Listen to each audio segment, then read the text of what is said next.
एक वाकया है आर्टिकल जिसका जिक्र करके बात मुकम्मल करना चाहता हूं, ये कि एक शख्स था, ऐसी बीमारी में मुब्तला हुआ जब उसको रोज दवाइयां चाहिए थी। कुछ बीमारियां ऐसी होती है जहां रोज दवाओं की जरूरत हो। मेरे एक दोस्त अभी कोरोना में इंतकाल कर गए। जब मैं उनके घर गया ताजियत के लिए, तो अहबाब ने मुझे बताया कि ये हर महीने 25,000 की दवा खाते थे। उस दिन मुझे एहसास हुआ कि ऐसे भी लोग दुनिया में हैं जो महीने की 25,000 की दवा खाते हैं। तो लोगों ने कहा कि इससे ज्यादा भी लोगों के अखराजात है दवाओं के। अल्लाह की शान है, अल्लाह जिसको जो चाहे मर्ज दे दे, कोई ऐब की बात नहीं। मर्ज जरूरी नहीं है कि गुनाह की वजह से आता है, कभी मर्ज अल्लाह अपना बनाने के लिए भी देते हैं। इसलिए किसी मरीज का कभी मजाक नहीं उड़ाना, किसी मुसीबत ज़दा का कभी मजाक नहीं उड़ाना। लेकिन इतना जरूर कहता हूं, अगर अल्लाह ने दिया है ना तो अपना हाथ सदा ऊंचा रखो। ऊंचा हाथ रखने वालों को खुदा कभी गरीब नहीं होने देता। गरीबों को नवाजने वालों को खुदा कभी गरीब नहीं होने देता। गरीब नवाज के गुलामों, अपनी फिक्र बनाओ। कभी हांडी में इतना खाना नहीं बनाएंगे कि घट जाए। हमारी हांडी में खाना हमेशा इतना बनेगा कि पास पड़ोस वालों को भी पहुंचे। अपनी जेब में अपने खर्चे का लेके निकलो तो 10-20 रुपए ज्यादा लेकर निकलो। कोई हाजतमंद होगा तो उसके हाथ में थमा देंगे। लोगों की जरूरत पूरी करो, अल्लाह तुम्हारी जरूरत पूरी करेगा। एक बहुत बड़े बुजुर्ग का कौल है कि मैंने लेने वाले को कभी सुखी नहीं देखा और देने वाले को कभी परेशान नहीं देखा। देने के आदि हो, एक सिक्का ही दे सकते हो तो दे दो, एक लुकमा ही दे सकते हो तो दे दो, आधी खजूर ही दे सकते हो तो दे दो। देने वाले बनो। और सबसे ज्यादा देने का सवाब किसको मिलता है पता है? अपने रिश्तेदारों को। जिसने रिश्तेदारों को दिया अल्लाह उसको डबल सवाब देता है। एक तो रिश्ता निभाने का सवाब, एक तो सदका करने का सवाब। रिश्तों का ख्याल करो, बहुत ख्याल।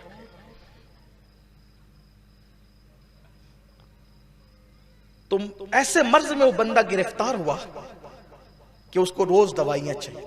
खुदा का करना, चंद दिनों के बाद बीवी भी मर्ज में गिरफ्तार हुई और 4 या 5 बेटियां थी, बेटा नहीं था। इसका मतलब आप समझ सकते हैं कि मसाइल क्या होंगे। बेटियां ही बेटियां सब जवान हो चुकी है, बेटा नहीं है घर के अंदर। अब दवाई को पैसे नहीं, बीमार पड़ गया बाप और उसकी बीवी बीमार पड़ गई। बहुत मदद तलब की, किसी ने मदद नहीं की। अब मदद कोई करता भी तो 1 दिन करेगा, 2 दिन करेगा, कौन कितनी मदद करेगा कोई किसी की। एक दिन उस लड़की ने, बहुत हसास थी, जवान बेटी ने यह फैसला किया, मेरे बाप की दवा के लिए चंदा मांगते हैं, मिलता नहीं, बहनों की शादी कर रही है, कुछ कोई सांस लेने के लिए तैयार नहीं। आज मैं अपनी जिंदगी का ऐसा फैसला करूंगी कि मेरी जिंदगी लुट जाए चलेगा, लेकिन मेरी बहनों की शादी इज्जत के साथ हो जाए और मेरे बाप की दवा का इंतजाम। उसने मुंह धोया, उसके पास फटा पुराना बुर्का था, वो बुर्का ओढ़ा और चुपके से घर से निकल गई। और घर से निकल करके चली और वहां जाकर के बैठ गई जहां पर औरतें अपने हुस्न का सौदा करती थी और अपने जिस्म को बेचा करती थी। ये सारी चीजें यूं ही नहीं होती, मजबूरियां इंसान को इस तरीके के काम पे मुब्तला करती। इसीलिए किसी मजबूर का सहारा बनो। कभी कभी हज करने वाले को वो मकाम नहीं मिलता जो किसी मजबूर का सहारा बनने वाले को मकाम मिल जाता है। वो चली गई और जाकर के बाजारे हुस्न में बैठ गई। जब कोई आता हुस्न का शैदाई तो दिल की धड़कनें उसकी तेज हो जाती। लेकिन अजीब सी बात थी कि जब भी कोई उसके करीब आता अचानक उसकी नजरें झुक जाती, आने वाले की नजरें झुक जाती और वो उसको छोड़ करके किसी और के पास चला जाता। लोग आते रहे जाते रहे, हालांकि पूरे बाजारे हुस्न में सबसे ज्यादा खूबसूरत वो लड़की थी, लेकिन किसी ने उसको देखा तक नहीं, तका तक नहीं। वो अपने बुर्के को उतार करके बैठी हुई थी, आज अपना चेहरा खोल करके बैठी हुई थी। कोई उसको देख भी नहीं रहा था, कोई उसको तक भी नहीं रहा था। लोग आगे ही चले जाते थे। बिल आखिर ये हुआ कि रात आधी गुजरते गुजरते पूरा बाजार हुस्न सिमट गया और हर आने वाला किसी ना किसी को लेकर के चला गया। ये अकेली थी, बहुत रोई।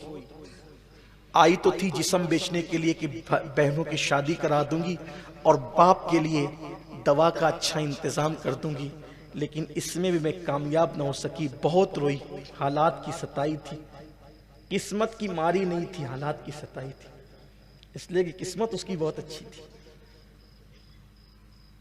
मैं यहां भी कामयाब नहीं हुई। रोते हुए फिर उसने बुर्का ओढ़ा, घर को चली। घर में तो कयामत बपा थी, आधी रात हो चुकी थी। पहली मर्तबा बड़ी बेटी घर से गायब थी। बाप रो रहा था, कहां गई? मां रो रही थी, कहां गई? बहनें रो रही थी, कहां गई? दरवाजे पे दस्तक हुई तो दिल की धड़कनें घर के अंदर तेज हुई। दरवाजा खोला गया तो बाप ने बिस्तर से उठते हुए कपकपाती हुई आवाज में कहा, कहां थी? बेटी बाप के कदमों को पकड़ कर कहती है, बाबा पहले माफ करो, फिर बताऊंगी कहां थी। बाप की आंखों में खून उतर आया। कहा, कहां थी लेकिन ये तो बता। कहा, बाबा गई थी बहुत गलत काम करने के लिए, बज़ाहिर नाकाम लेकिन हकीकत में कामयाब लौटी। कहा, क्या हुआ? कहा कि आपकी दवा के लिए पैसे नहीं, बहनों की शादी के लिए पैसे नहीं, तो मैंने सोचा था कि अपना जिस्म बेच दूंगी, पैसे कमाकर बाप का इलाज कराऊंगी, बहनों की शादी कर दूंगी। लेकिन बाबा अल्लाह की कसम, तेरी बेटी आधी रात तक बैठी रही, मगर जो आता उसकी नजरें खुदा जाने कैसे झुक जाती और वो मेरे करीब से गुजर करके चला जाता। किसी ने मुझे देखा भी नहीं। उसके बाप ने अपनी बेटी को सीने से लगाते हुए कहा, बेटी अल्लाह की इज्जत की कसम, तू तो एक रात बैठी थी, अगर पूरी जिंदगी की रात भी तू वहां बैठती तो इंशाअल्लाह तुझे कोई कभी नहीं देखता। उसकी वजह यह है कि मुझे अपने नबी के फरमान पे यकीन है कि मेरे नबी ने फरमाया, कमा तदीन तुदान, तुम जैसा करोगे तुम्हारे साथ वैसा ही किया जाएगा। तेरे बाप ने कभी किसी औरत को पाप की नजर से नहीं देखा।